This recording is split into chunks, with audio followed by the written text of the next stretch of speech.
complicado hacer generalizaciones sobre estigma para toda la región, porque como sabemos, pues, ¿no? Como va cambiando muchas creencias, va cambiando muchas ideologías y muchas prácticas conforme se va aterrizando, y para hacer un trabajo apropiado, pues uno tiene que entender más a profundidad el contexto social.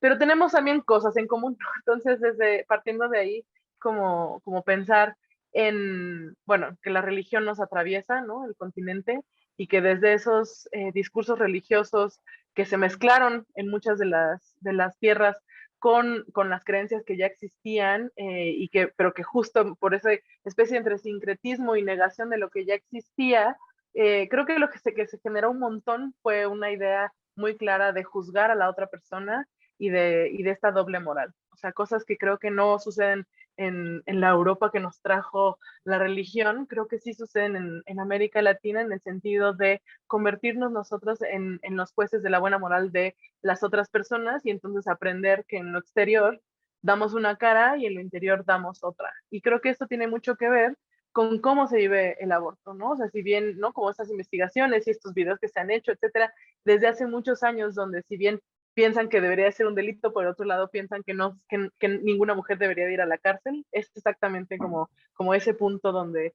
estamos jugando a la doble moral. O sea, es decir, que creemos que está bien visto decir que las mujeres no deberían de abortar, pero que sabemos que en lo concreto cuando alguien necesita abortar, pues va a tener que abortar, ¿no? O sea, y que está bien que, ¿no? Como que lo resuelva, pero creo que en América Latina, de hace un poco más de 10 años, pues surge este boom del aborto que se puede hacer con medicamentos, autogestionado por nosotras mismas, y donde empieza a haber un montón de líneas de aborto, ahora de redes de acompañamiento, y eso hace que vaya creciendo la idea de que se puede hacer bien, que es seguro, que no hay necesariamente este castigo divino per se, sino que era una falta como de ciencia, una falta como de acceso a procedimientos, a tecnologías que nos pudieran permitir que abortáramos con la tranquilidad, digamos, de poder hacerlo con nuestras amigas, de poder hacerlo con nuestras colectivas, con nuestras colegas,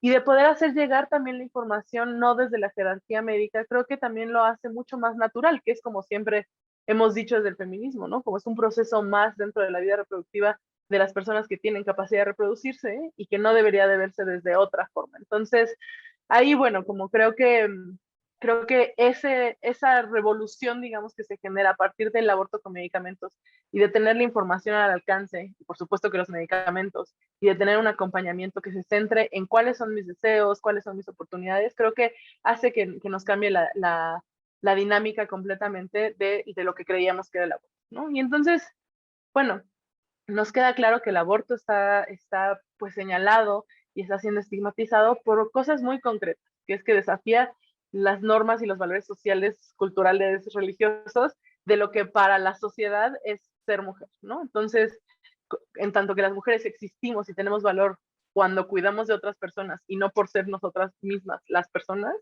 entonces el aborto es como esa ruptura de por qué no querrías cuidar de alguien más, ¿no? Y esta idea de que ser mujer es igual a ser madre, y que las mujeres naturalmente o instintivamente tenemos esta idea de maternar. Y también hay una parte muy importante que tiene que ver con la sensación o la idea de las mujeres en función de los deseos, de las necesidades de los demás, no solo del cuidado, pero también para que los demás tomen las decisiones por nosotras, nos validen nuestras decisiones. Entonces siempre es existir en un segundo plano, y el aborto justo es pues un acto que es muy responsable, es muy amoroso, ¿no? O sea, como que puede tener todos estos valores tan, pues sí, como jerárquicamente prioritarios en esta sociedad, pero que no lo vemos porque creemos que es un acto egoísta, por el simple hecho de que las mujeres están decidiendo por sí mismas, como si no tuviera, o sea, como porque asumimos que las mujeres no estamos decidiendo cosas por nosotras mismas todo el tiempo, y eso es muy grave, porque si sí es real, significa que estamos haciendo algo muy mal como sociedad, porque a más de la mitad de la sociedad le estamos poniendo en un lugar en donde sus decisiones son siempre únicamente para complacer, para satisfacer por las necesidades de alguien más, ¿no? Entonces, bueno, también ahí pone de frente la idea de la sexualidad de las mujeres, ¿no? La idea de poder sentir placer sin reproducirnos, y eso genera pues estas cosas que, ¿no? Por eso es la idea de señalar y de decir que sí, ¿no? Como que automáticamente es como que no debe tener consecuencias el sexo. O si vas a tener sexo, tienes que hacerte responsable, que significa hacerte como automáticamente, como si la maternidad además se convirtiera en un castigo, pero es esa consecuencia de la cual te tienes que hacer cargo porque ni modo que solamente quisieras tener relaciones sexuales por puro placer.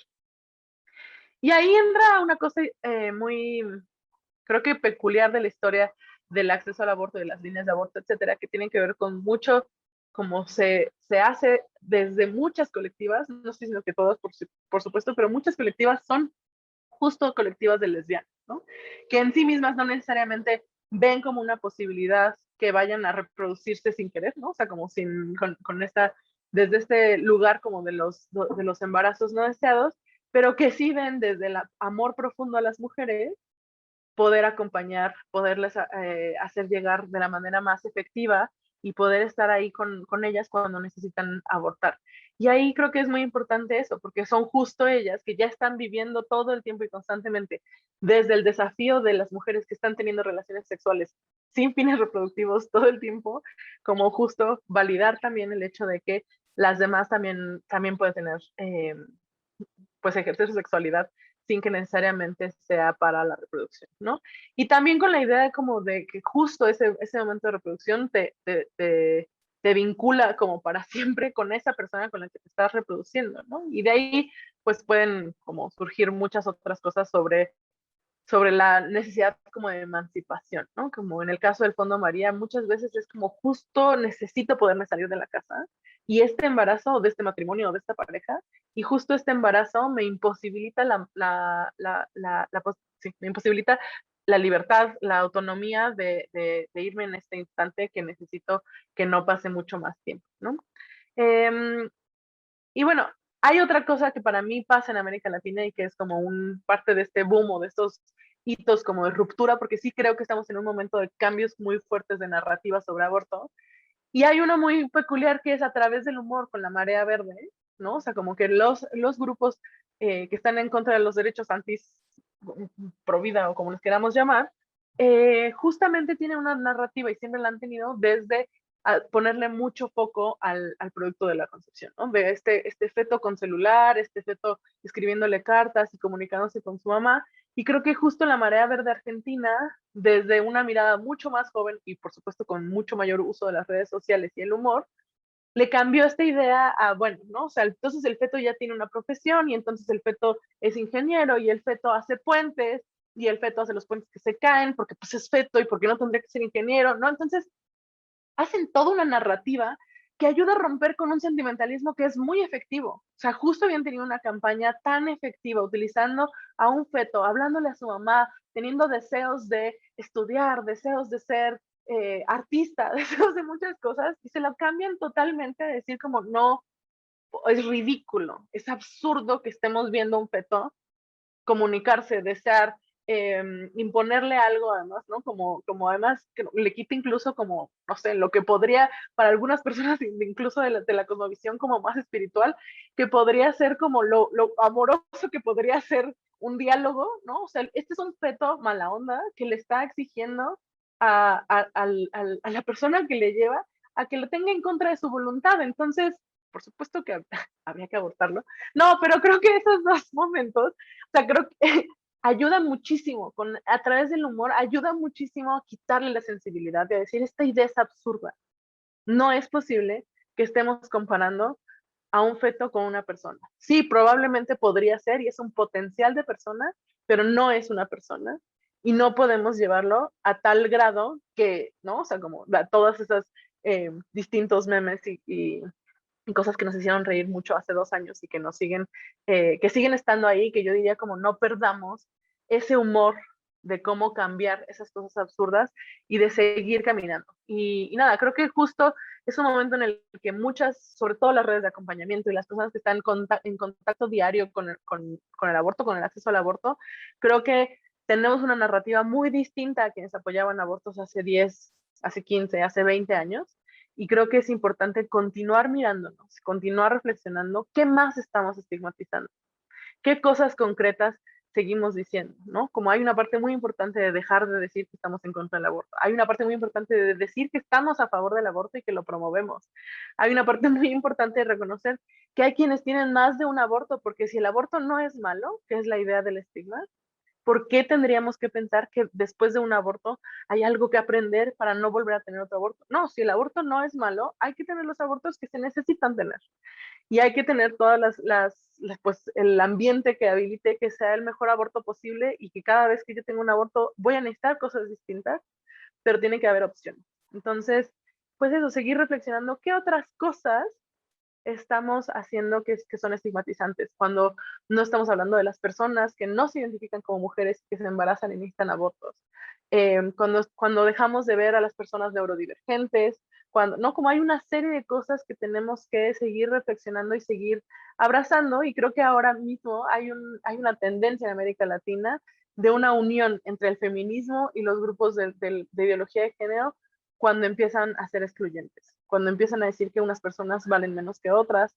cuando empiezan a decir que unos trabajos no son trabajos, cuando empezamos a pensar que una mujer no puede decidir qué hacer con su cuerpo en general, ¿no? Y si de eso además va a lucrar, como pretender que alguien más va a ser juez de lo que otra persona está haciendo y particularmente de otra mujer o alguien que ha sido socializada como mujer, es eso de como para mí es como la llamada a mantenernos alerta de, de eso, seguir reflexionando y tener cuidado de no seguir jugando esa doble moral que nos enseñan. Gracias. Gracias, Oriana. Una de las cosas chimbas de esta cosa virtual es que uno no puede aplaudir. Esas cosas que haríamos si estuviésemos enfrente, que sería bravo. Muchas gracias, Oriana. Hay un montón de las cosas que planteaste que no solo me parecen súper pertinentes, sino que además me hacen eco, ¿no? Me resuenan en relación a los hallazgos de la investigación, porque esta investigación se hizo a partir de entrevistas a mujeres usuarias de la línea, y entonces, bueno, fue muy complejo, pero a la vez muy interesante, explorar todas esas expresiones de un estigma tan internalizado, tan normalizado, que a veces nos sorprendían, ¿no? Es decir, a veces eran formas de estigma que no habíamos anticipado, ¿no? Pero que por supuesto nos dan pistas de hacia dónde hay que enfilar esfuerzos, ¿no?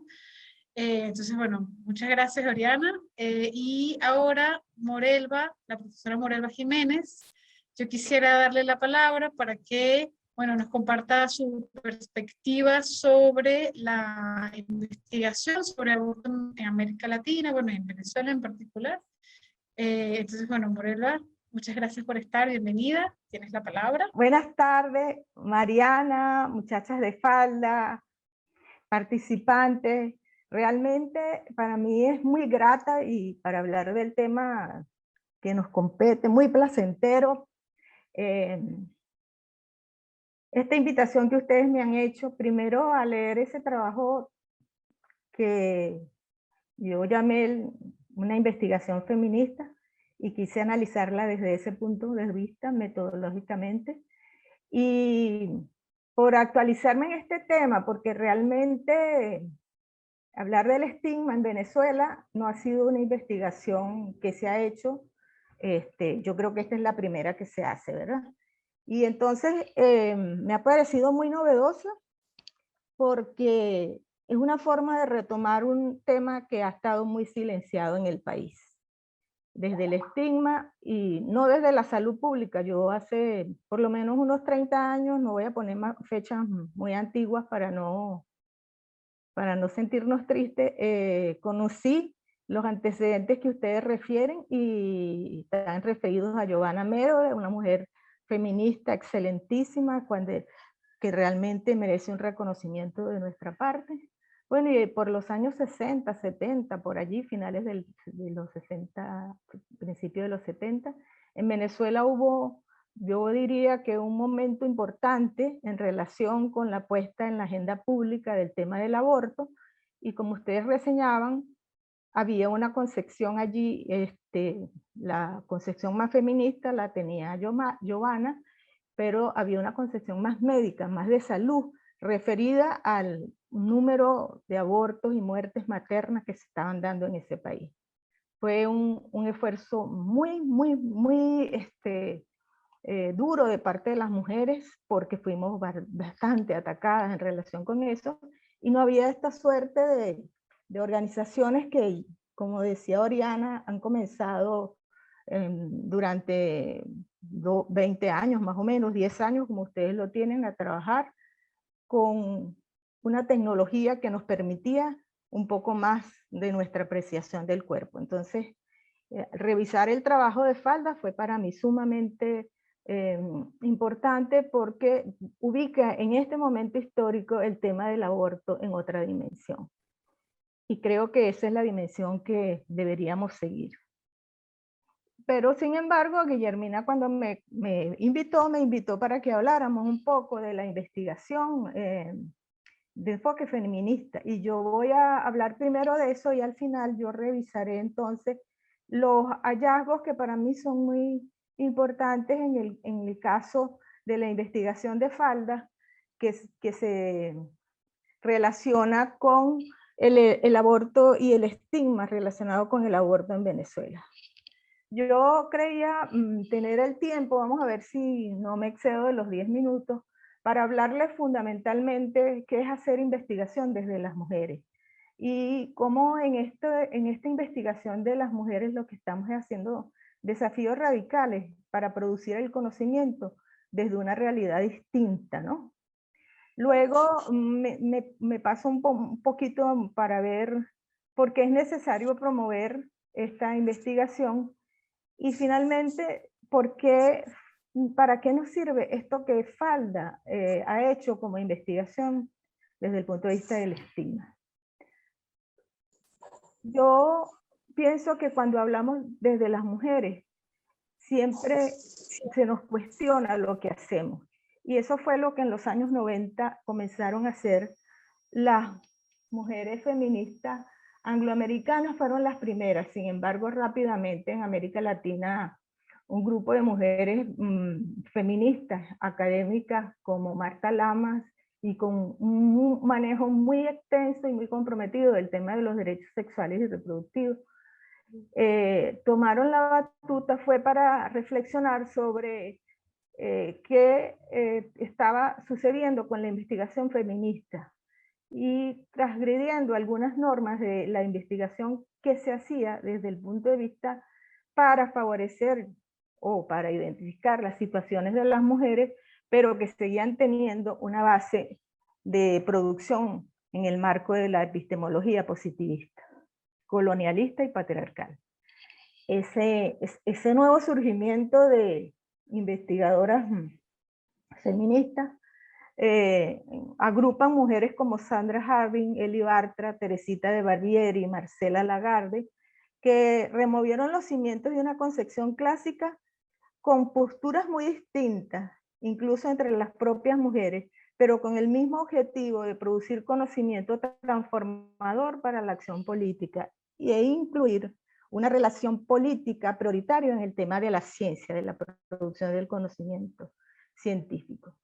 Es una extensa producción bibliográfica la que surge en ese sentido, pero una primera conclusión de ese producto es que el debate entonces se sitúa ahora transgrediendo los 3 principios básicos de la producción del conocimiento positivista hegemónico, que era, en primer lugar, las mujeres no solo somos objetos del conocimiento, sino también somos sujetas del conocimiento. Y esto lo desarrolla Harding con el concepto de conocimiento situado. Si nos situamos desde las mujeres, estamos haciendo una investigación desde la escucha, pero también desde la priorización de las voces de las mujeres, que está situada ya en un ámbito de lo social y de lo político y de lo transformador.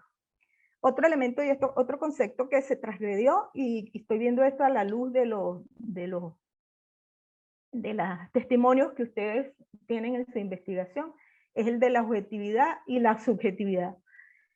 En esta relación dentro de la concepción de una metodología feminista, las mujeres son productoras de conocimiento, que no habíamos venido haciendo dentro del paradigma clásico de la investigación. porque seguíamos siendo dentro de la investigación que hacíamos las feministas un objeto de investigación. Luego se cuestionaron las técnicas de investigación revisando los conceptos de método y metodología. Y aunque sigamos trabajando ahorita con las mismas metodologías de la metodología cualitativa, damos un enfoque distinto a este tipo de técnica porque nos situamos dentro de un conocimiento que ya tiene unas bases epistemológicas distintas. Estamos construyendo no solo una teoría feminista, sino un método feminista, y eso convoca a una epistemología, a pensar desde un pensamiento filosófico, político y comprometido, crítico con la teoría feminista.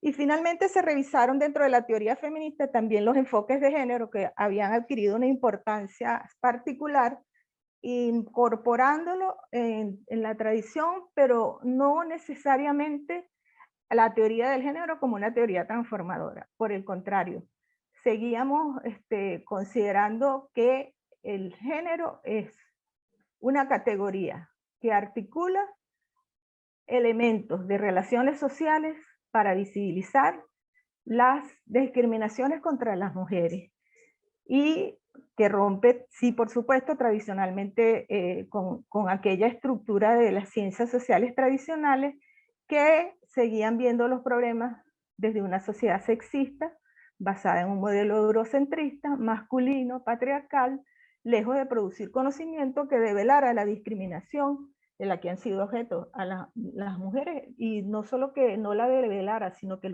la convirtiera en una práctica política. Entonces, la categoría de género, cuando entra en este ámbito de la producción de la metodología feminista, produce también algunos, yo diría que algunos, desdibuja un poco el trabajo que las feministas venían haciendo en el campo de la investigación, incluso porque, como señala Marta Lamas, pues el género se convirtió como en una tabla de salvación y sus usos terminaron explicando unos elementos que redujeron la investigación del género no solo a las relaciones entre hombres y mujeres, sino que el género es una cuestión de mujer. Entonces, en un ensayo de Joan Scott, donde explica el concepto de género, señala que la búsqueda de género a través de la legitimidad académica llevó a los estudios feministas de los años 80 a sustituir a la mujer como el centro de la producción del conocimiento. Las investigaciones feministas integran justamente entonces, esta es una frase de Lagarde y Castañeda, integran al género vista desde el feminismo como una categoría de análisis, pero que también se permite explicar el uso y la implementación que se ha hecho perdiendo complejidad frente al tema del uso de la categoría de género. Las investigaciones sobre mujeres profundizan una perspectiva histórica teórica de su experiencia, implementando algunos rasgos metodológicos, que es el cambio que se produce con la llegada de una investigación en la epistemología feminista. Es situar a las mujeres, a las investigadores, en el plano de las investigadas, replantearse el tema de la relación sujeto-objeto del conocimiento y colocarse en el mismo plano crítico que el objeto explícito del estudio que vamos a estudiar tiene, empezarlo desde abajo hacia arriba. Y eso es lo que yo he encontrado en la investigación que me dio a leer y que me permitió acompañar un poco a las muchachas de Fanda. Están haciendo una investigación que generalmente se hacía desde la consecuencia, que se hacía desde el efecto social, pero que no se incluía a la mujer como una voz y como una escucha dentro de la propia investigación. Esta investigación de Falda, pese a que la sintetizan las investigadoras de Falda, la hacen las mujeres. La hacen porque están viviendo esa realidad acompañada de Falda. Y Falda usa esa investigación empírica para hacer una reflexión teórica transformadora. Creo que hay una diferencia importante y por eso me gustaba aclararla. No es lo mismo investigar sobre el aborto que investigar desde quienes abortan. Y eso es una investigación que hace falta desde el compromiso ético y político de transformar, en mi opinión, Mariana, tú me dices si estoy equivocada, incluso las estrategias que se utilizan para que las mujeres puedan aceptar cada vez más que su cuerpo les pertenece y que estas decisiones que están tomando no tienen por qué crear culpa, miedo y angustia, porque justamente lo que estamos buscando aquí es mostrar que es necesario transgredir las normas que se nos han impuesto y compartir con los otros y las otras la necesidad de tomar estas decisiones. Creo que Faldas profundiza su experiencia no solo en esta investigación del estigma, lo hizo el año pasado, si no me equivoco, con el informe que presentó sobre las características de la población que ustedes recibían y que además la ubican en todo el territorio nacional, o en varios estados del territorio nacional. Falda entonces profundiza su experiencia de trabajo a través de la investigación estigma relacionada al aborto con un conocimiento de la realidad de lo que viven y sufren las mujeres, que abordan servicios como el de Faldas, porque ahora lo tienen, como señalaba la colega que me antecedió, Orián, y que esos servicios tienen como finalidad justamente empoderarlas, para que ellos evidencien, o ellas evidencien, perdón, ellas evidencien que es posible asumir la autonomía sexual y reproductiva. Producen evidencia sobre, justamente con estos testimonios que ustedes logran hacer en relación con el estigma, producen evidencia sobre la vulneración del derecho a la atención de la salud sexual y reproductiva de las mujeres, especialmente en su acceso a la anticoncepción y al derecho a decidir. Y lo muestran, tienen indicadores para mostrarlo que está pasando de manera significativa en el territorio de Venezuela.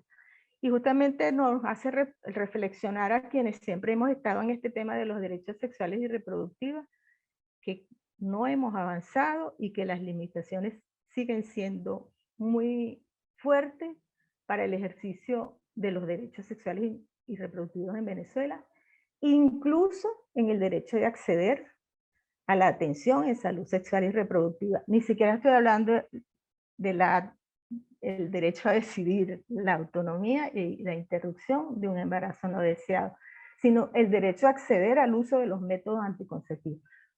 Reconociendo yo, personalmente, todas las limitaciones que hemos tenido realmente para que haya una buena atención en el ámbito de salud integral en el país, ¿no? Identificando también Falda en su investigación qué causas llevan a las mujeres a interrumpir el embarazo, por qué lo hacen y cómo lo hacen.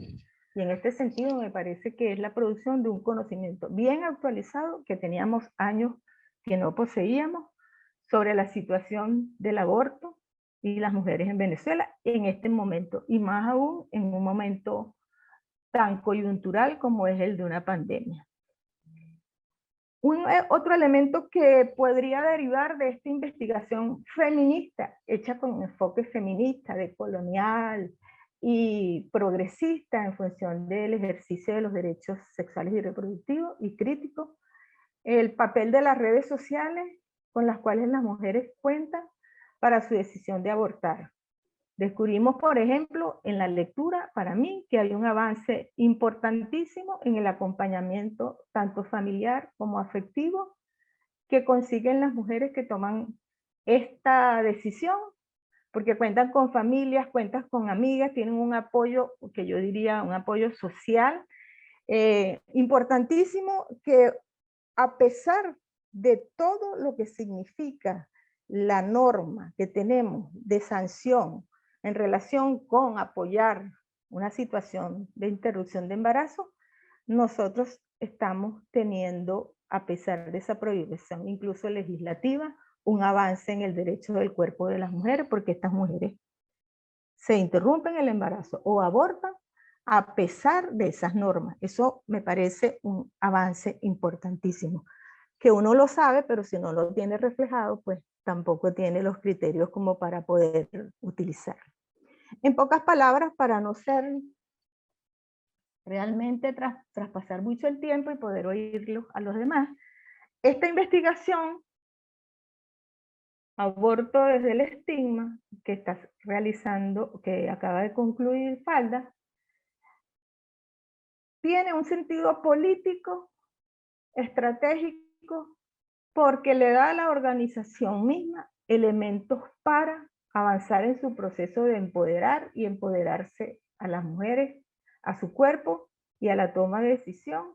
Al conocer lo que ellas piensan, lo que sienten, las dificultades que pasan, para reflexionar sobre él y entender cómo apoyar el derecho a apropiarse de su cuerpo y a ejercerlo. Que va más allá de lo que hacemos algunas feministas, yo me incluyo, que es promocionar el derecho, exigirlo. Ustedes tienen la posibilidad de implementarlo. Mejorar sus políticas y estrategias de abordaje a la población usuaria por todas las cosas que hemos podido leer de los testimonios, de lo que las mujeres opinan. Producir evidencias muy importantes, tanto la investigación del año pasado como esta, nos darían evidencia a quienes trabajamos en este tema para llevar a la agenda pública argumentos más contundentes y argumentos que tienen un respaldo incluso cuantitativo. Porque si bien lo que ustedes están haciendo no es una cuestión solo de cifras, valida la vida de las mujeres y su significado en el tema de los derechos sexuales y reproductivos. Para mí, estos son algunos de los compromisos políticos y éticos que obtuve cuando investigué, cuando leí lo que ustedes estaban haciendo, tanto de la escucha como de promocionar las voces de las mujeres.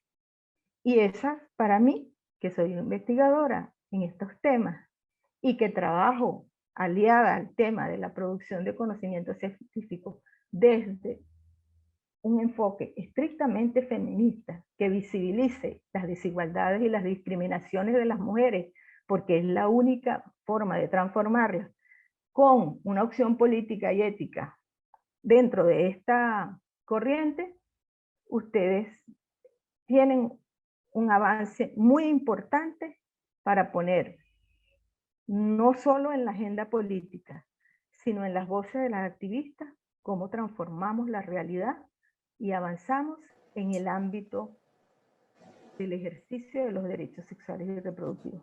Pues ese es un comentario, Mariana, corto, breve, conciso, de la revisión que hice de los trabajos que ustedes han llevado adelante en Venezuela en dos momentos históricos muy importantes, donde me atrevería a decir en este momento que ha sido uno de los peores momentos que hemos tenido en el país para avanzar. No, yo no digo que para retrasar, porque antes estábamos más retrasados, pero avanzar para poder alcanzar verdaderamente un ámbito más satisfactorio de ejercicio de los derechos sexuales y reproductivos, no solo del derecho a decidir, que sería muy importante.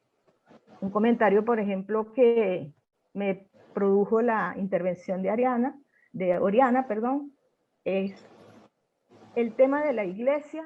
Nosotras las mujeres feministas venezolanas, no puedo decir que todas, pero yo sí, con el grupo que trabajo, hemos sentido cómo el avance de la iglesia en Venezuela, del poder que han ido obteniendo los grupos religiosos, ha sido tan importante para que aquí no se discutan los temas de derechos sexuales y reproductivos.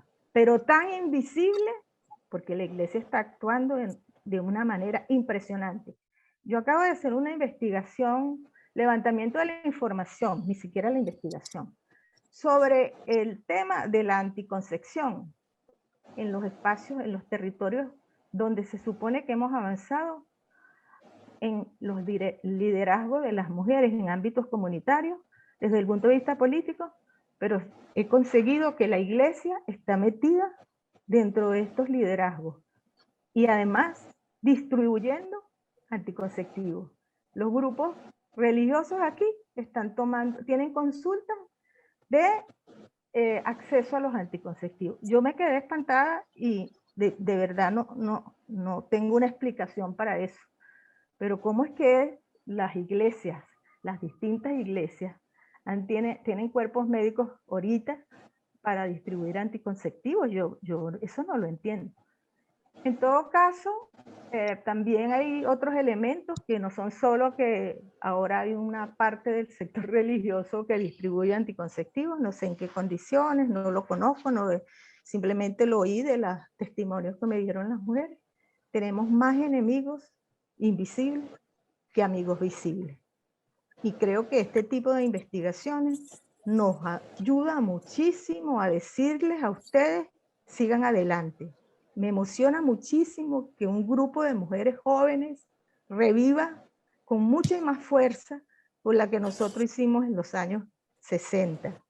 El aborto no puede seguir en manos del estigma y la discriminación. Interrumpir un embarazo y tomar una decisión sobre si quiero o no ser madre, tener un hijo o no tener, es un derecho humano que tenemos que seguir luchando para que las mujeres podamos empoderarnos. Y en América Latina, uno de los más atrasados. Y Venezuela, entre América Latina, en el concierto de naciones, como les gusta decir a nuestros políticos, yo creo que es uno de los países con El Salvador más atrasado. Y lo que estamos ocultando es dolor, miedo, miseria y muerte. Muchísimas gracias a Falda por esta invitación. Espero que la vuelvan a hacer conmigo. La invitación de acompañarlas en ese proceso transformador, inteligente y necesario que ustedes están haciendo. Y comprometido, porque yo viví los riesgos de estar en este tema. Y quiero acompañarlas a ustedes desde mi tribuna a seguir trabajando para transformar ese pedacito de la realidad que es vital para las mujeres, la lucha por la autonomía reproductiva. Bueno, muchas gracias y espero entonces los comentarios. Muchas gracias, Morel. Wow, casi nos hace llorar a todas. No, bueno, todo lo que planteas es por supuesto cierto. Además, bueno, Morelva, les comento, como les comentaba al inicio, fue fundamental en la conducción de esta investigación. Morelva tiene muchísima experiencia en la investigación feminista y tal como ella plantea, bueno, en Venezuela no hay investigación específicamente sobre estigma, ¿no? Hay poca investigación sobre aborto y específicamente sobre estigma es aún menor. Y para nosotras, efectivamente, la generación de investigación es parte de la generación de discurso, un discurso informado, basado en la realidad concreta de las mujeres y las personas con capacidad de abortar, que nos debe permitir generar mejores estrategias, generar mejores discursos, mejores narrativas con las cuales seguir irrumpiendo, ¿no?, en ese discurso tan denso de estigma que rodea el aborto en nuestro país y que es fundamentalmente, como decíamos, un discurso de silencio, ¿no?, de silenciamiento de una experiencia que es absolutamente cotidiana.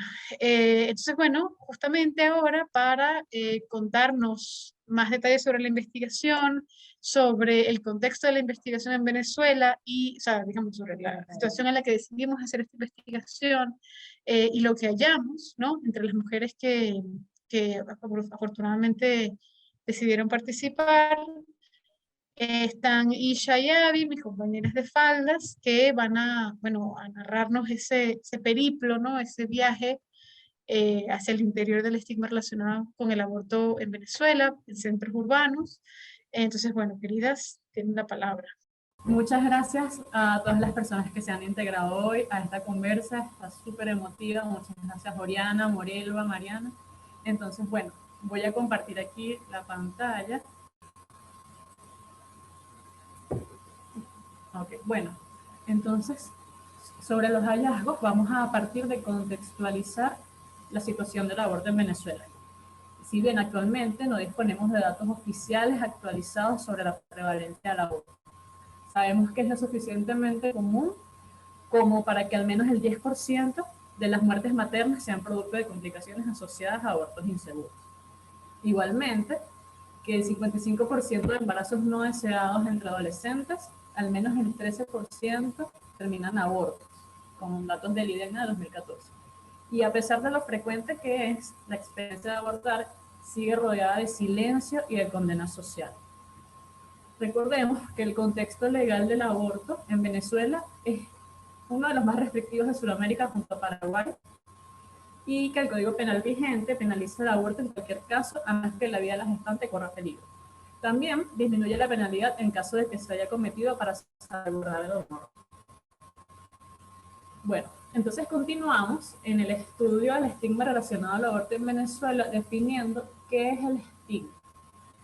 Allí indagamos en la categoría que plantea Goffman, en donde se habla del estigma como un atributo profundamente desacreditador, que reduce a la persona en cuestión de normal a persona contaminada, con menor valor. Y esto convierte a la persona en una suerte de desviada, y eso generalmente afecta su identidad y su autoconcepto. Luego, aunando la categoría de estigma y relacionándola con el aborto, según Kumar, Kessini y Mitchell, es un fenómeno socioracional y atributo que es negativo vinculado a las mujeres que buscan terminar un embarazo, que las marca interna o externamente como inferiores a los ideales o expectativas de la feminidad. Entonces, bueno, el estigma relacionado al aborto tiene varios rasgos principales. Entre ellos es que es dinámico según el contexto. No es universal, no es estable, es localmente producido, puede variar según contextos, según espacios temporales, geográficos, etc. Es compuesto. Esto significa que resulta de la suma de diferentes elementos, de la superposición de diferentes formas de discriminación, de diferentes desigualdades estructurales, de diferentes formas de poder, y algo que incide muchísimo en ello son los discursos estigmatizantes. La transitoriedad es otro rasgo principal del estigma en relación al aborto. La experiencia puede ser episódica y no convertirse necesariamente en un aspecto destacado del autoconcepto. Y también puede reemerger en determinadas situaciones. Y la ocultabilidad también es un rasgo principal. Suele considerarse un estigma ocultable porque puede ser desconocido para los demás a menos que se revele. Y no todas las identidades con el estigma relacionado al aborto viven el estigma de la misma manera. A su vez, hay varios elementos o varios pilares que vinculan el estigma con el aborto. Y esto impacta en términos psicológicos y condiciona las estrategias de las personas, no solo para buscar ayuda, no solo para buscar información, sino también para buscar acompañamiento, asesoría médica. Y algunos de estos factores que inciden son las creencias socioculturales, los estereotipos negativos asociados a la experiencia de abortar, que vinculan a las personas que abortan con etiquetas negativas, con características indeseables y que las sitúan en escenarios negativos. Los arquetipos culturales sobre la feminidad y la sexualidad femenina procreadora, la carencia de registros sistemáticos oficiales, como ya se ha dicho. Cuando no hay un registro actualizado, no hay una data actualizada, hay un silencio total, un discurso de silencio y desconocimiento frente a las situaciones. Otra cosa que ya se ha ido conversando a lo largo de hoy es la atribución de personalidad al feto. El feto ingeniero, como se comentó, se desdibujan los consensos sociales entre lo que es un feto y una persona. Otra cosa que incide son las restricciones legales al aborto. Guarda una muy estrecha relación con el estigma y como resultado de la ilegalidad hay una asociación muy grande del aborto con la clandestinidad, con la insalubridad. Y esto también lleva otra vez al silencio y a la clasificación intencionalmente equivocada de la información por parte de ya sea mujeres que han abortado o de proveedores de abortos que hacen los procesos clínicos de interrupción. Bueno, la ruta metodológica para la investigación del estigma relacionado al aborto es un campo de estudio nuevo y que es escasamente desarrollado, sobre todo en la región latinoamericana. Abordar el estigma que existe en torno a la práctica del aborto se constituye una producción de conocimiento indispensable para el feminismo, como herramienta de análisis y sobre todo como herramienta de transformación de las realidades. Esta investigación se caracterizó por un enfoque feminista, y esto fue clave a la hora de tomar las experiencias de mujeres como un recurso empírico y teórico. Esto fue un rasgo definitivo al momento de hacer la investigación, y partiendo de la premisa fundamental que es empezar por la vida de las mujeres. También esta investigación fue exploratorio y cualitativo. Fue flexible y realizado de una perspectiva situada, teniendo como objetivo general analizar la presencia de estigma en mujeres que decidieron abortar de forma inducida para conocer sus percepciones en torno a este proceso, cómo lo vivieron, qué consecuencias para ellas derivaron esta situación durante el periodo del 2019 al 2020 en Venezuela. Fueron analizadas sus vivencias, sus interpretaciones, así se hayan practicado uno o más abortos. Se buscó conocer de qué manera experimentaron el proceso, cómo el aborto fue generado, la presencia de terceras personas, acompañantes, cómo accedieron a la información, cómo las emociones y consecuencias psicológicas o sociales derivadas de la decisión incidieron en las expresiones del estigma. Fueron entrevistadas 15 mujeres que a su vez fueron divididas en 3 grupos. Y estas mujeres procedían de Distrito Capital, de Zulia, Aragua, Miranda, Carabobo. Entonces, bueno, estos 3 grupos mencionados, las 15 entrevistadas, pues, se dividieron en mujeres que han sido usuarias del servicio de atención de la línea Aborto Información Segura, a quienes se les haya brindado asesoría sobre cómo se practica un aborto con medicamentos autoadministrados, pero siendo que la mujer completara su aborto sin el acompañamiento de la línea. El segundo grupo fueron mujeres que hayan sido usuarias de la línea de aborto seguro, información segura, y se les haya aplicado el acompañamiento telefónico inmediatamente antes y o durante un aborto con medicamentos autoadministrados. Y por último, el tercer grupo, mujeres que hayan abortado con un método diferente a las pastillas. Solo participaron en la investigación las usuarias que efectivamente interrumpieron sus embarazos con algunos de los métodos abortivos seguros antes indicados. Consideramos particularmente a las usuarias que hayan utilizado el servicio de la línea de aborto información segura, solicitando conocer el protocolo de aplicación de los medicamentos misoprostol y mifepristona o solo misoprostol. Y ahora estamos con las técnicas de recolección utilizadas. Estas entrevistas aplicadas a las usuarias fueron individuales, totalmente confidenciales y exhaustivas, y fueron también semiestructuradas. A raíz de la crisis sanitaria global por el COVID-19, estas entrevistas, o el instrumento aplicado, mejor dicho, fue vía telefónica o mediante plataformas virtuales, dependiendo de las posibilidades de conectividad de las entrevistadas o de las entrevistadoras. A su vez, se brindó información sobre el propósito de la investigación, de la entrevista, sobre todo obteniendo consentimiento informado para la ejecución de la entrevista y la recolección de la data. Sobre la recolección de la data, el diseño de este instrumento centró sus preguntas en obtener la narrativa y las expresiones sobre los aspectos difíciles de las experiencias de aborto de las mujeres. Se inició con 4 categorías reflejadas en el instrumento, que a su vez contaban con 28 subcategorías. Todo esto tiene de indagar en mayor profundidad en el estigma relacionado al aborto. Estas experiencias relatadas por estas 15 mujeres fueron codificadas y vaciadas en una matriz de datos, para fines de profundizar cada vez más y más en todo lo que podemos haber recogido. Posteriormente, en el desarrollo del análisis, estas 4 categorías y 28 subcategorías fueron recategorizadas. ¿Esto para qué? En la medida de que mejor respondieran a la indagación sobre el estigma.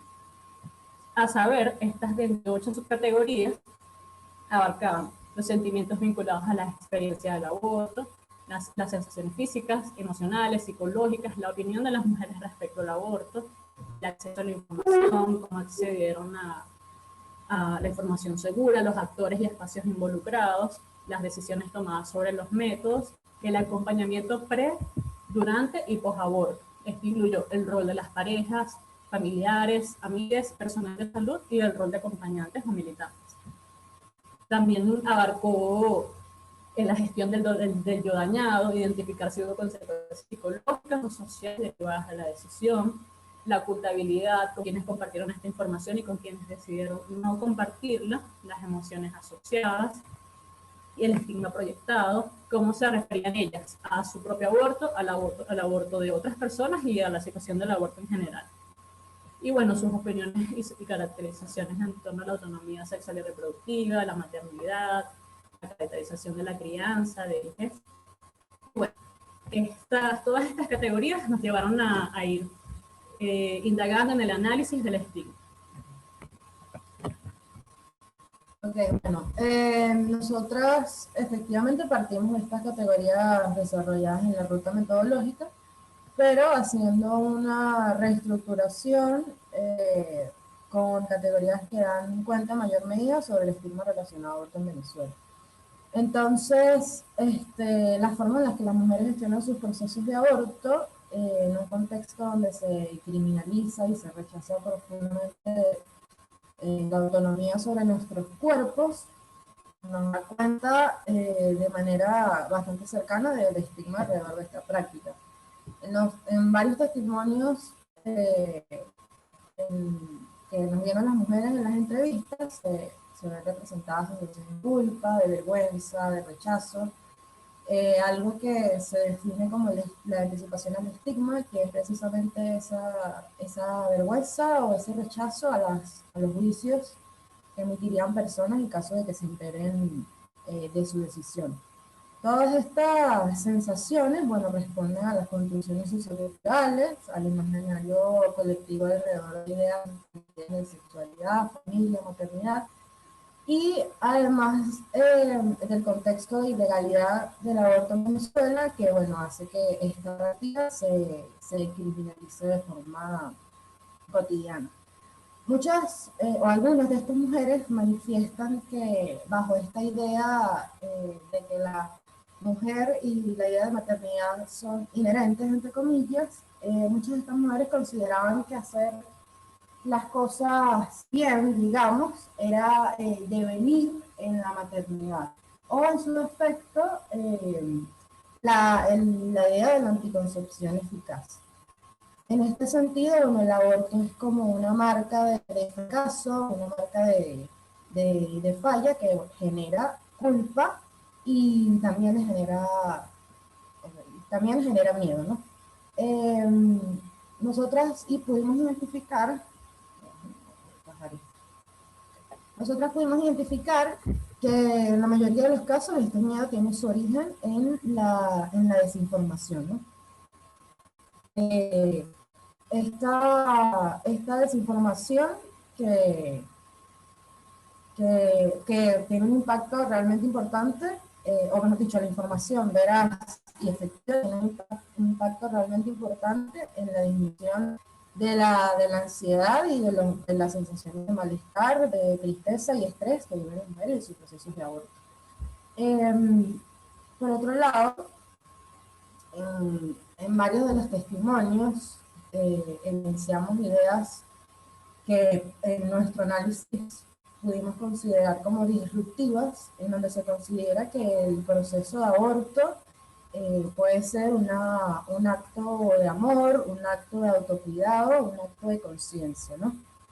Para algunas mujeres, el hecho de resolver de alguna forma la situación de un embarazo no deseado era una especie de nueva oportunidad de reestructuración de sus dinámicas de vida, como de volver a empezar y de reconciliarse con la idea de autonomía y la idea de transformar el concepto de maternidad sobre cómo y cuándo ser madres. Entonces, en este sentido, nos parece que hay como una especie de disputa, ¿no? Hay en el sentido, valga la redundancia, del estigma, entre algunas sensaciones de rechazo, vergüenza y otras sensaciones más de conciencia, de amor, de autocuidado.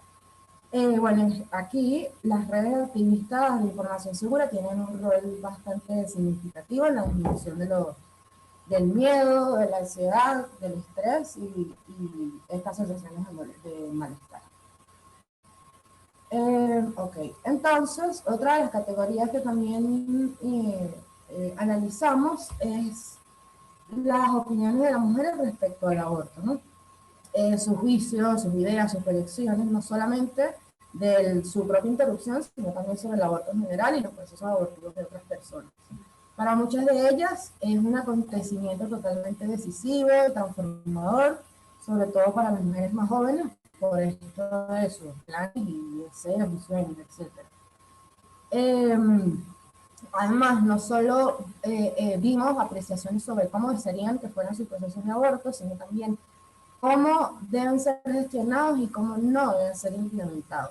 Muchas de estas mujeres que entrevistamos manifestaron que podrían considerar que el hecho de abortar más de una vez puede ser un acto de irresponsabilidad.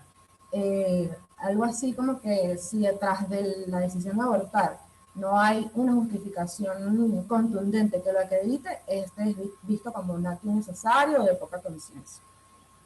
Bueno, a estos juicios nosotros consideramos que son el origen del hecho de que las mujeres sientan culpa, malestar, emociones negativas como tristeza, dolor, y que a esto se le agrega la situación en la que está el aborto en Venezuela ahorita, donde, bueno, muchas mujeres mueren a raíz de abortos inseguros, y que esto da la impresión de que en efecto se está haciendo algo negativo y condenable. Por otro lado, en las opiniones de las mujeres respecto al aborto, evidenciamos demandas de legalidad, destacando la mención de la salida de la clandestinidad desde la práctica del aborto, porque, bueno, varias mujeres manifiestan que esto es un acto que se ha realizado a lo largo de la historia en la búsqueda de nosotros las mujeres controlar sobre cuándo y cómo deseamos ser madres. Entonces, esto surge de que, bueno, sobre las mujeres recaen una serie de expectativas, juicios, requerimientos y disputas relacionados a apartar nuestro disfrute y nuestro placer, en donde el sexo no procreativo rompe con la cosmovisión judeo-cristiana, que era lo que mencionaban las otras compañeras, y lo esperado tradicionalmente de la sexualidad femenina. En este sentido, el uso de anticonceptivos para el disfrute de una vida sexual plena y placentera representa una especie de margen permisivo para el arquetipo normativo de mujer. Todas estas opiniones nos dan representaciones de lo que consideramos que es el estigma internalizado al momento en que las mujeres gestionan sus abortos. Por último, la otra categoría que forma parte de este análisis es la culpabilidad y las redes de acompañamiento. Muchas mujeres consideran que contar con una red afectiva de apoyo durante sus procedimientos fue sumamente relevante para su proceso de aborto, y bueno, estas redes estaban conformadas por personas cercanas a ella, por familia, por parejas, amistades cercanas. Varias de ellas manifestaron sentirse queridas, a pesar de que puede que estas personas, parte de sus redes afectivas, no estaban de acuerdo con su decisión. Aún así, estaban como de forma incondicional. Las acompañaron en sus procesos. Por otro lado, varias de estas mujeres tenían parejas sexoafectivas, y el papel de muchas de estas fue la de proveer recursos para realizar tareas logísticas en favor de hacer más llevadero el aborto. En ningún caso estas personas intentaron frenar el procedimiento, obstaculizarlo, ni mucho menos tomar acciones punitivas o legales. Bueno, las mujeres expresan en este sentido que el acompañamiento de las redes es fundamental para que sus abortos fueron más llevaderos, y cómo esto incidió en la forma en la que viven el estigma social del aborto. Porque en algunos casos se considera que se anuló el estigma, ¿no? Que contribuyó en aligerarlo. Sabemos que esto, bueno, este miedo es, o sea, como que el miedo a las reacciones negativas asociadas al estigma, por lo general, suele ser un obstáculo para que las mujeres pidan información, para que las mujeres pidan ayuda o cuenten sus experiencias de aborto. Muchas mujeres también manifestaron que querían lo posible compartir lo menos que se pudiera sobre sus procesos de aborto. Porque, bueno, por esto mismo que estoy diciendo, el miedo a las reacciones negativas respecto a sus procesos. Algunas consideraban que esto es algo privado, que es algo personal, y bueno, aquí evidenciamos la vulnerabilidad. Otras entrevistadas dicen que no deseaban compartir información sobre su aborto por ser juzgadas o señaladas, partiendo de que probablemente las personas que se enterasen no comprenderían las razones de su decisión, o que tendrían opiniones negativas. En este sentido, también algunas mujeres manifestaron que, contrario a esto que estoy diciendo, que en caso de que ellas tuvieran en sus redes cercanas conocieran o tuvieran conocimiento de algún caso de una mujer que necesitara interrumpir el embarazo, no tendrían problemas en compartir sus experiencias, estrategias, aprendizajes, herramientas y contactos. Porque, aunque no es un tema, digamos, pertinente para conversar de forma cotidiana, sí consideran algunas que es oportuna toda clase de información, apoyo y refuerzo positivo antes, durante y después del proceso de aborto. En ese sentido, bueno, ellas dejarían de ocultar su proceso de aborto a personas puntuales y específicas en beneficio de esas mismas personas. Entonces, bueno, vemos que sí se acata un código de discreción en torno a los procesos de aborto y que cuando se decide compartir la experiencia vivida se hace en el marco de una complicidad y prudencia. Otro de los aspectos importantes en relación a la ansiedad asociada a la que personas se enteren de sus procesos de aborto de las mujeres es la clandestinidad y criminalización en Venezuela. Muchas de ellas manifestaron miedo de ser judicializadas, privadas de libertad, aprendidas y bueno, esto les generaba evidentemente estados de ansiedad, ¿no? De ese miedo a solicitar ayuda, a solicitar información, etc. Varias de ellas, cuando se les preguntó en qué momento o sobre qué forma pensaban sobre sus procesos de aborto, se refirieron a de una forma reflexiva sobre realidades hipotéticas de no haber interrumpido el embarazo. Nosotras consideramos que, bueno, esta percepción está profundamente atravesada por la culpa, porque, bueno, algunas de ellas cuando piensan en su aborto, pueden hacerlo desde la nostalgia, la tristeza y el dolor, y bueno, la mayoría de los casos donde se evidencian estos sentimientos son mujeres que ya son madres. Entonces, sobre los hallazgos, los principales hallazgos de la investigación, podemos concluir que la experiencia de abortar puede implicar emociones como culpa, miedo, vergüenza, rechazo y estrés, emociones que en mayor medida aparecen previo y durante la interrupción.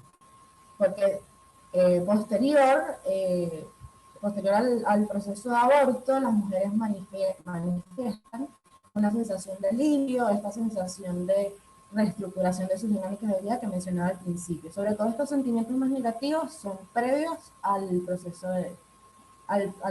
de interrupción de su embarazo. Prevalencia de la culpa frente al incumplimiento del mandato maternal. Las emociones no son en su totalidad negativas, existen emociones positivas, con énfasis en los momentos posteriores al aborto, creo que decía. Importante incidencia de redes afectivas y acompañamiento durante todo el proceso. En el momento post-aborto es clave para revertir el estigma, esta incidencia de las redes afectivas, porque es la etapa en la que se asientan los prejuicios asociados al aborto. Además de la violencia sexual, las fallas anticonceptivas son una sólida justificación frente al aborto para evadir el estigma, que era esto como de que existen abortos más justificables que otros, o abortos válidos y abortos no válidos. El estigma proyectado parte de aceptación e internalización de lo que socioculturalmente se ha construido en torno a la sexualidad femenina, la maternidad y al aborto. Existen juicios de valor que pueden ser emitidos incluso por mujeres que van a abortar. Ok, y en las apreciaciones finales de estos hallazgos, concluimos en que el aborto es una práctica ginecológica a normalizar y que actualmente está rodeada de una carga sociocultural que deviene en estigma y el silencio, la carencia de datos actualizados inciden en ello. A su vez, otra apreciación final es que el estigma relacionado al aborto en Venezuela se alimenta, como se fue viendo a lo largo de la investigación, del importante rol que tiene la maternidad en medio de las construcciones socioculturales, concebidas del arquetipo convencional de lo femenino, de la procreación, de la maternidad, así como la desinformación y la criminalización.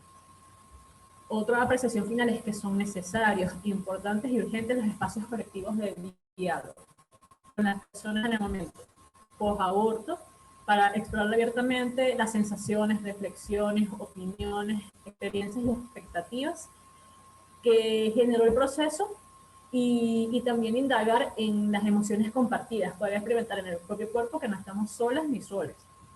Y con estas primeras indagaciones se abren nuevas rutas y áreas de investigación que aborden el tema de estigma relacionado al aborto en una mayor profundidad, como podrían ser el rol de la participación de acompañantes, el estigma relacionado a acompañantes y líneas de investigación que involucren ya no al aborto como un hecho individual, sino que también involucran a la familia y a la comunidad. Gracias. Gracias. Gracias, chicas. Aplauso virtual. Bueno, muchas gracias, muchachas, por compartir los hallazgos de la investigación, los resultados de esta investigación en la que trabajamos por tanto tiempo. Bueno, yo solo sumar antes de abrir el derecho de palabra para nuestras invitadas y leerles los comentarios que están en el chat, solo quería sumar como comentario a lo que compartieron las muchachas sobre la investigación, que bueno, que cuando estábamos construyendo la investigación, nos sorprendió mucho la poca investigación que hay sobre estigma específicamente en América, bueno, por supuesto en Venezuela, pero también en América Latina.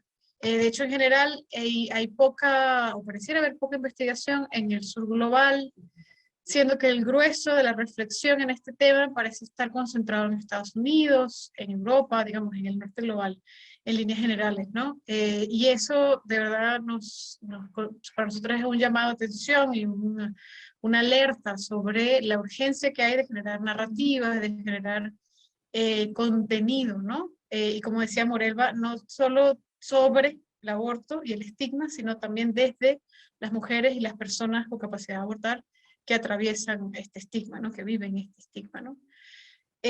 Además, bueno, también para nosotros ha sido fundamental esta investigación para ver nuestro propio trabajo en aborto y en acompañamiento a la luz de lo hallado, ¿no? Ver cómo podemos ampliar nuestro acompañamiento al momento post-aborto, ¿no? Como compartían las compañeras, que parece ser un momento clave y donde ya hay algunas experiencias de intervenciones exitosas, varias de ellas en México, por cierto, Oriana.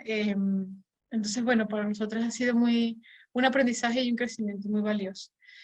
Entonces, bueno, antes de abrir el derecho de palabra para Morelva y Oriana, para sus comentarios de cierre, quería comentarles un par de comentarios, las preguntas que había en el chat hasta este momento.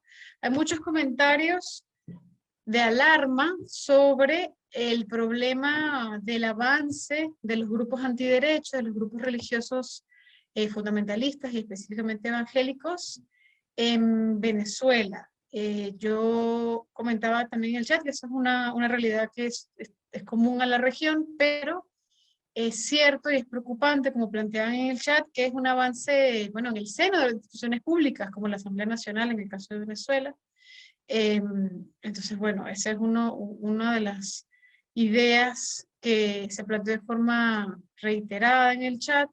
Y también nos hicieron una pregunta desde el estado occidental de Zulia, desde Maracaibo. Nos preguntan, acá todo el proceso de salud y educación sexual en todos los ámbitos es mucho más difícil, ni siquiera existe PLAFAM. ¿Qué opinan de eso? Claro, PLAFAM, para Oriana, que seguro no la conoce, es una organización aliada, muy querida, muy importante, que es una serie de clínicas que proveen servicios de salud sexual y reproductiva, pero que lamentablemente no están en todo el país, también en algunas ciudades centrales, ¿no? Entonces sí, efectivamente hay una profunda necesidad de servicios y de información sobre salud sexual y reproductiva en el país. Ah, veo que Oriana sí les conoce. Claro, son socios de Planned Parenthood. Entonces, bueno, compañeras, Morelva, Oriana, no sé si tengan algunos comentarios finales que compartirnos, sobre todo luego de que Isha y Abby compartieran los hallazgos de la investigación. Yo quería compartir solo brevemente algunas de las cosas que ha hecho el Fondo María en este esfuerzo también por generar datos e información. Una de las cosas que tenemos es una investigación justamente con quienes han sido acompañadas por el Fondo María sobre estigma para saber si el modelo que tenemos está reduciendo de alguna forma el estigma a nivel individual.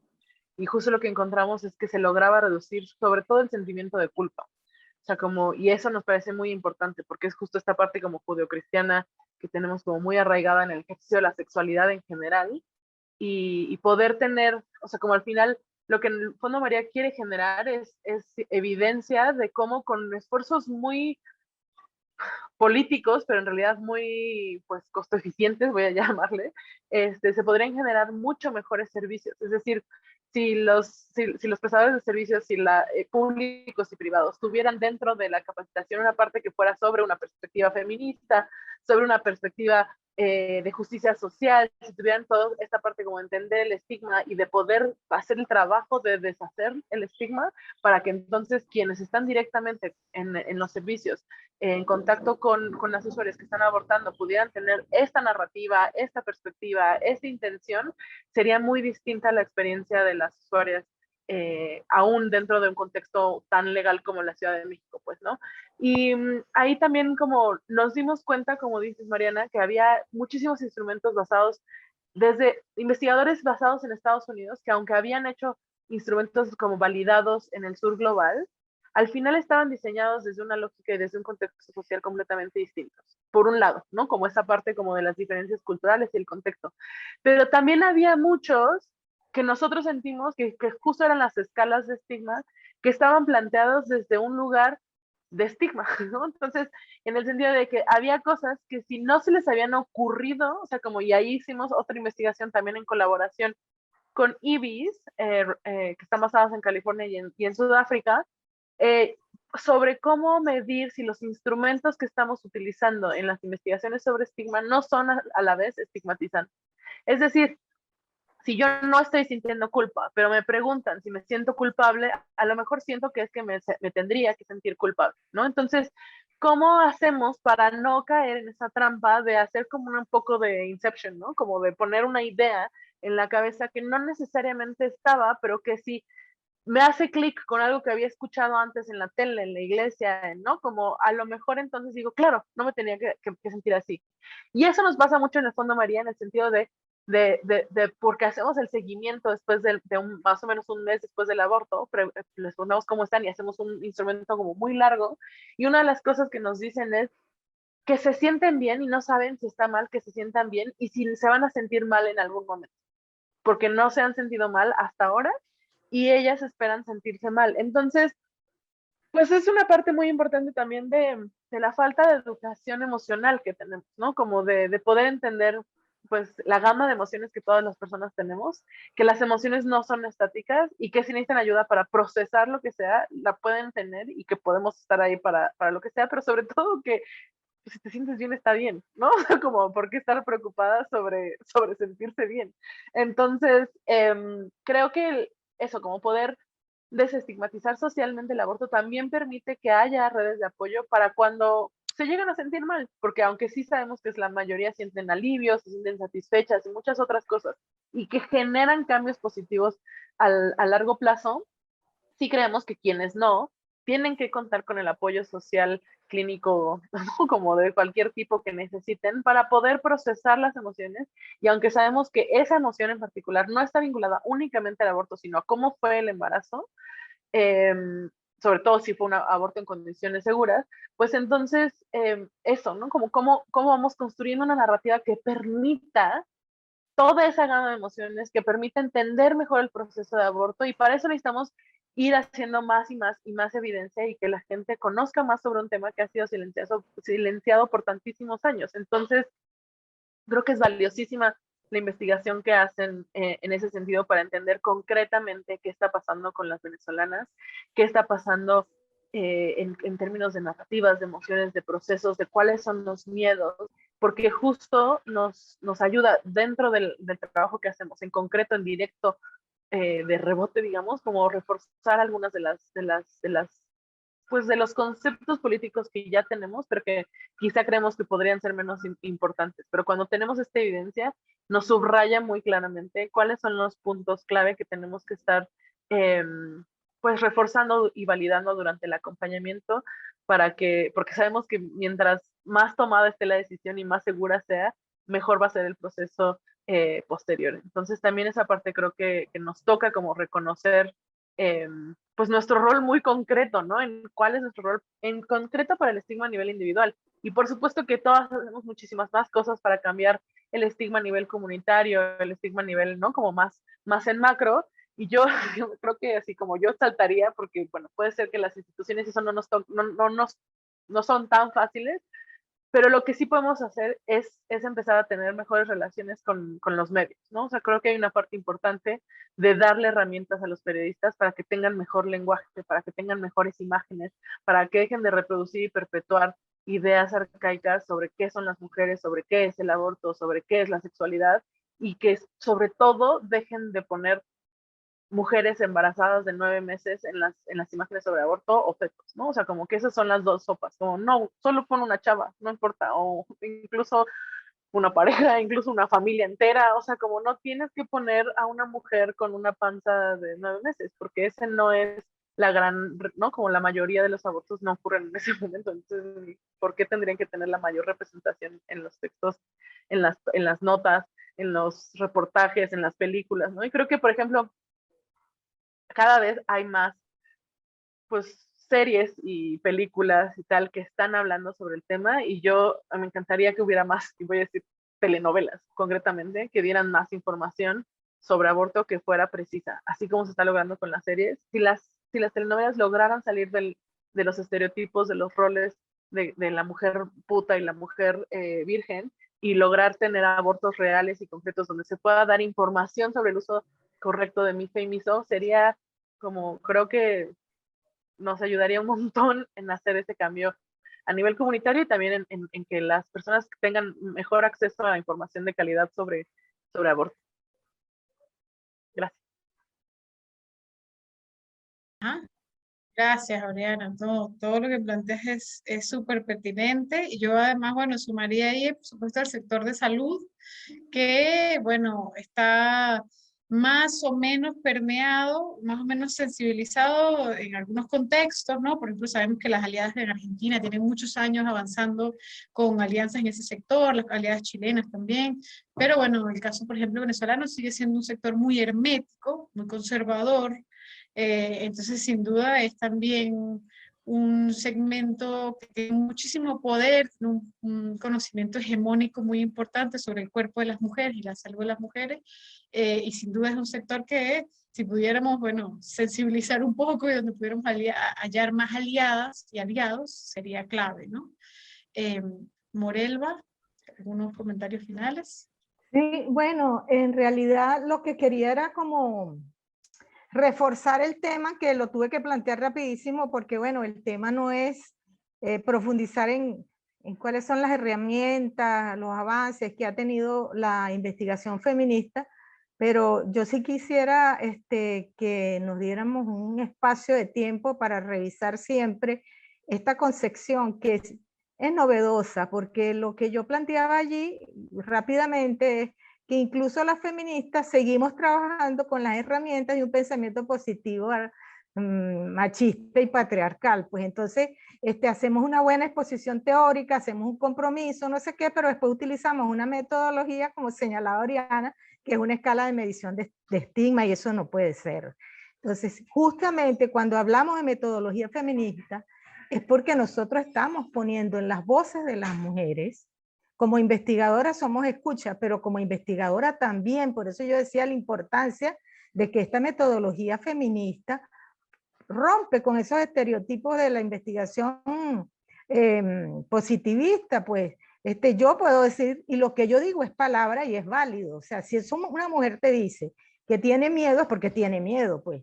Y si una mujer te dice que sangró, es porque sangró. O sea, la credibilidad en el discurso de la mujer, que es la respuesta a su sensación, aunque ella no esté consciente de lo que está diciendo, nosotros tenemos la obligación, porque lo manejamos, de hacer parir a ella esa idea para que sienta que ella es dueña de ese cuerpo. Eso no es fácil y no se adquiere nada más haciendo una investigación cuantitativa, sino si tú vas a la profundidad, como yo digo, llegas a la intimidad de la sujeta. Yo estaba haciendo investigaciones, por ejemplo, sobre el leishmaniasis, que es una llaga que le sale a la mujer en el cuerpo, y creían que era SIDA. Y entonces hasta que tú no le demuestras a ella, mire, el SIDA es otra cosa, o sea, usted puede infectarse, pero no tiene por qué haber tenido una infección en condiciones de relaciones sexuales. Esta enfermedad no tiene, pero es su imaginario. Entonces yo creo que el tema va por desmontar los imaginarios, y para mí yo sigo siendo clave en recomendar desmontar los estereotipos. Nada ha hecho más daño a las mujeres que los estereotipos. Los estereotipos pueden llevarnos a desmontarlos y desmontar temas tan difíciles como el del aborto o como el de la violencia. Y sin embargo trabajamos en otras cosas. Trabajamos en otras cosas, damos respuesta a otras cosas y no vamos a la estructura de la cosa. Y eso no se logra sino investigando con enfoque de género, cambiando las formas en que hasta ahorita nos han enseñado a obtener conocimiento. Entonces es una ruptura con ese conocimiento que nosotras mismas lo tenemos. ¿Cuántas veces nosotros, a cuánto nos cuesta a nosotros cambiar un log y un las? Entonces imagínate que tenemos una práctica diaria en eso. Yo invito a que hagamos reflexión sobre cómo producimos el conocimiento y de qué instrumentos nos valemos para decir verdades que realmente siguen andando en el pensamiento patriarcal, porque ese es el pensamiento que hay que romper. Muchísimas gracias, Morelva. Súper, súper de acuerdo. No, un los y un les, imagínate. No, y además eso me recuerda mucho a esto que planteó Oriana, de cómo seguimos pensando qué cosas todavía estamos haciendo que son estigmatizantes, ¿no? O reforzadoras de estigma. Cómo seguimos adaptando nuestras respuestas para incluir aún más diversidades, aún más personas y cuerpos que no se reconocen en el binario, personas con distintas discapacidades. Es decir, tenemos un camino por delante largo, pero bueno, lo importante es seguir generando evidencia, seguir generando narrativas, eso que rupturen con esos estereotipos, esos discursos excluyentes y misóginos finalmente, ¿no? Entonces, bueno, muchísimas gracias a todas, a todos, a todos por conectarse hoy. Bueno, les comento que la investigación final ya diagramada y lista va a estar pronto disponible en nuestras redes, en nuestra página web. Entonces, bueno, podrán descargarla para leerla más al detalle. Y bueno, también comentarles, y creo que no les había comentado, que bueno, esta investigación la hicimos con el apoyo de la Fundación Rosa Luxemburgo, a quienes estamos muy agradecidas también por permitirnos dedicarle este tiempo a generar esta reflexión. Y bueno, estamos muy agradecidas por que hayan estado con nosotras hoy. Y bueno, seguimos juntas hasta que sea legal. Gracias, Mariana.